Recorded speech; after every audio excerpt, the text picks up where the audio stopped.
America's #1 national television program on Asia. The Philippines has been called the land of the fiesta, and with very good reason. Fiestas are a Filipino tradition dating back to pre-Spanish times. But it is more than just having fun. It's a way of keeping in touch with family, society, and culture. Tonight, we'll look at the Philippines' year-long parade of fiestas in all its color, variety, and pageantry. It's said that mathematically speaking, there is a fiesta being celebrated somewhere in the Philippines on any given day. This is probably why the Philippine Department of Tourism has chosen the Fiesta Islands as its promotional theme for the year 1989. Secretary of Tourism Jose Antonio Gonzalez elaborates. The main reason for the Fiesta year is to give the image and the atmosphere that whether you come in for a formalized fiesta or for 3 days to break up your jet lag, you're here for a Philippine fiesta. Because anywhere you go, there's music, there's dancing, there's fun. And that's the idea, is we want everybody to realize that when you come here, not only are you here for your own reasons, but you're here to enjoy yourself. Fiestas take place with the beginning of each year and run all the way through Christmas. January is highlighted by 2 big events. On the 9th, Manila is the site of the Nazareno, an occasion for the procession of the Black Nazarene, the image of the cross-bearing Christ. Actually, it isn't much of a procession in the usual sense of the word. The Black Nazarene cult is of such size and fervor that the procession takes forever to get moving. Everyone is trying to touch the image of Christ, which is supposed to cure one's ills.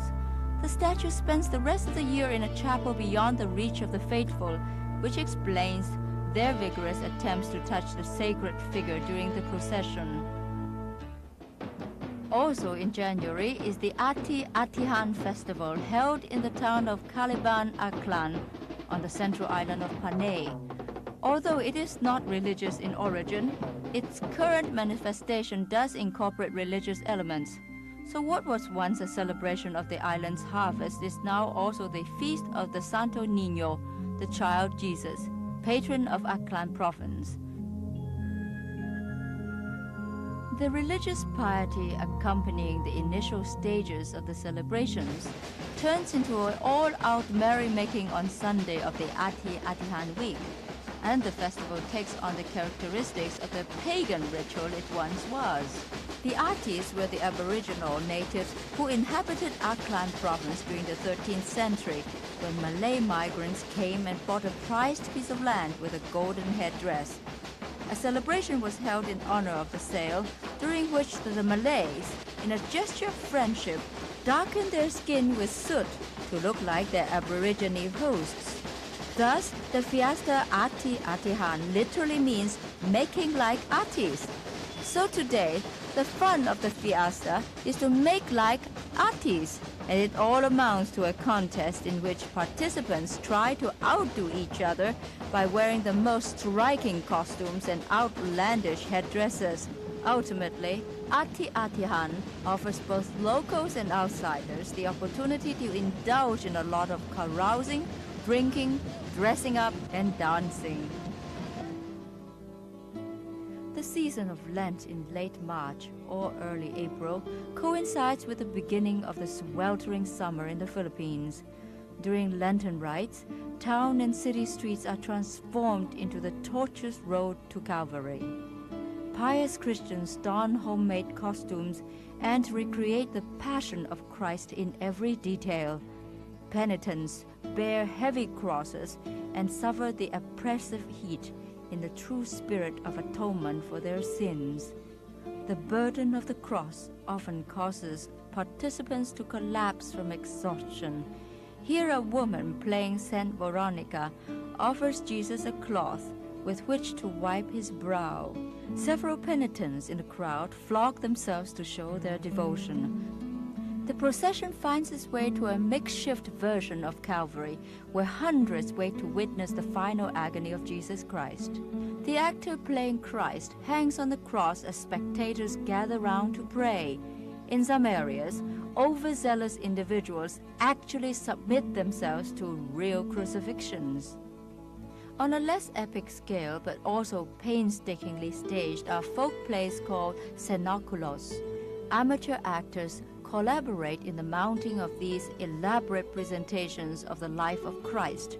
The cast of these plays spent many hours throughout the year sewing costumes, painting scenery, and memorizing lines. All this work reaches its fulfillment on Good Friday, when most of the cenoculos are performed. Another rite called Passion recalls the life of Christ in dirge-like song and is also practiced throughout the country at Easter time. On the night of Good Friday, a solemn procession is held, the centerpiece of which is a glass and gold casket carrying the image of the dead Christ richly attired in funeral robes. Escorted by an honor guard from the Knights of Columbus, the splendid casket is borne through the streets by a candle-bearing crowd that incessantly chants the rosary while mourning the dead Savior. One of the more colorful and bizarre Easter celebrations takes place on the island of Marin-Duquet off southern Luzon. The fiesta, called Marianes, tells the story of the Roman centurion Longinus, who was blind in one eye. When he used a lance to pierce the side of Christ on the cross, blood from the wound fell on his blind eye and restored its sight. The miracle converted Longinus to Christianity. Morenes is derived from the Spanish word meaning helmet, and for 7 days, men in masks, plumed helmets, and colorful costumes roamed the island, serenading women, scaring children, and playing pranks. The climatic spectacle for the fiesta is the reenactment of the beheading of Longinus, who paid for his unpopular beliefs with his life. Few Christian nations commemorate Christ's passion with such authenticity and intensity.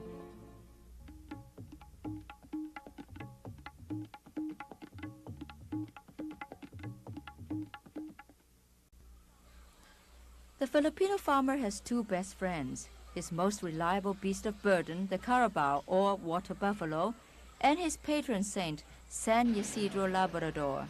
Both are honored each year at the Carabao Festival in Pulilan, an agricultural town just north of Manila. Ordinarily, Pulilan is a quiet, unassuming community located by the River Angat. But May is the biggest month for fiestas in the Philippines, and to give thanks for the year's harvest, the whole town is abuzz with activity. Preparations for the fiesta last for days, and there is a variety of foods here to satisfy all appetites. Marching bands come from all over to celebrate the event. Visitors use any means of transport available, coming by foot, by horse, or by car. And the carabao, the star of the show, is specially washed and groomed for the occasion before the proud owner escorts it to the big bash. San Isidro, the co-star of the show, also occupies a place of preeminence. Interestingly enough, if you talk to most of the people here, you'll find that few actually know that Isidro was a humble 12th century farmer who lived out a rather eventful life in Madrid, Spain. To the locals, he is a saint, a miraculous rainmaker, and the bringer of plentiful harvests, so he is given due homage to show their gratitude. To understand just how modernized and commercialized this fiesta has become, one need only check out the expanding merchandising department and the many nationalities of the tourists who come to join in on the fun. The international media also appear in full force to cover the event. All the action, when it finally gets going, happens on the main street of Pulilan. The focal point, of course, is the local church. But as in the Black Nazarene Festival, it seems to take forever for the festival to begin. For a while, the main activity at this fiesta is just waiting and perspiring and waiting some more. As the show finally begins, you may be disappointed to find that it turns out to be yet another procession. Still, as processions go, this one has some amusement value. From young exhibitionists like these teenage bikers to these senior citizens who strut their stuff with such wonderful style. This being a farmers' festival, naturally, they roll out the tractors and show off their produce. Yet the deep religious significance of the celebration cannot be overlooked. So San Isidro appears in various manifestations as well as the usual Santo Niño, the child Jesus.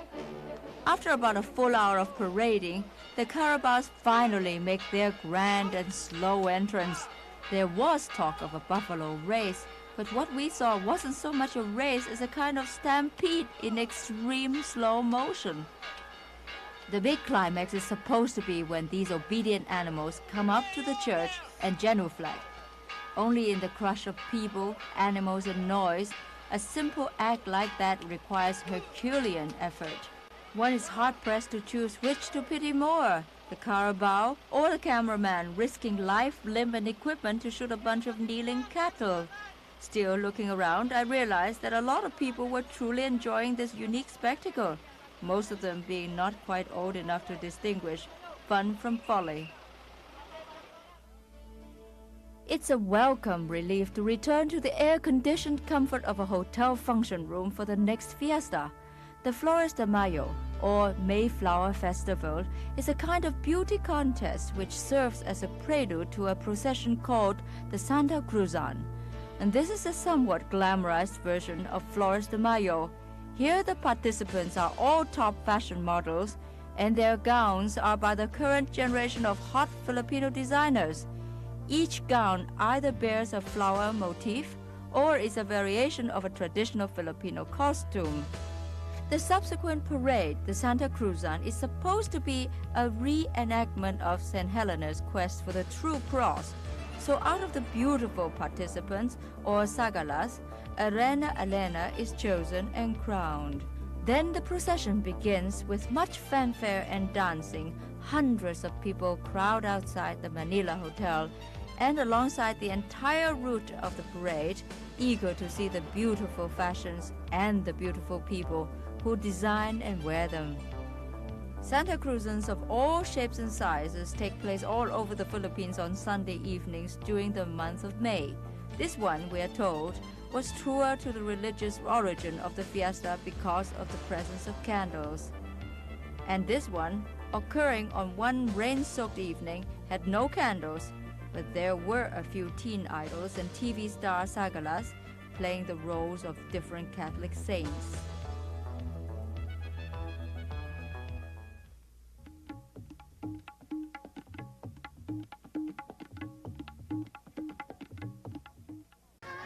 Also in May, the month of fiestas, is the happening in a town called Obando. It looks like another procession, doesn't it? In fact, this is the ritualistic dance of a fertility cult. For 3 consecutive days, these women kick up their heels and call upon various saints to answer their prayers for a mate or a child. Some of them look a bit past the childbearing age, but they are certainly youthful in their zeal and energy. This precocious fellow isn't quite old enough for a mate or a child. I suppose he just likes to boogie. The event again reaches its climax in church. And what do the revelers do once they are inside the church? Why, they just keep on dancing, of course. Lucban is a town of 30,000 people in southern Luzon. It's famous for its skilled artisans and exquisite handicrafts. It is also the site of perhaps the most colorful of the May fiestas, the pahiyas. Pahiyas means special offering, and it is a fiesta of thanksgiving for a plentiful harvest, held in honor of our old friend San Isidro Labrador. What differentiates this from other May fiestas is perhaps the upscale setting. Lucban is a well-scrubbed, prosperous town oozing hominess and hospitality. Why, people here actually know who San Isidro was.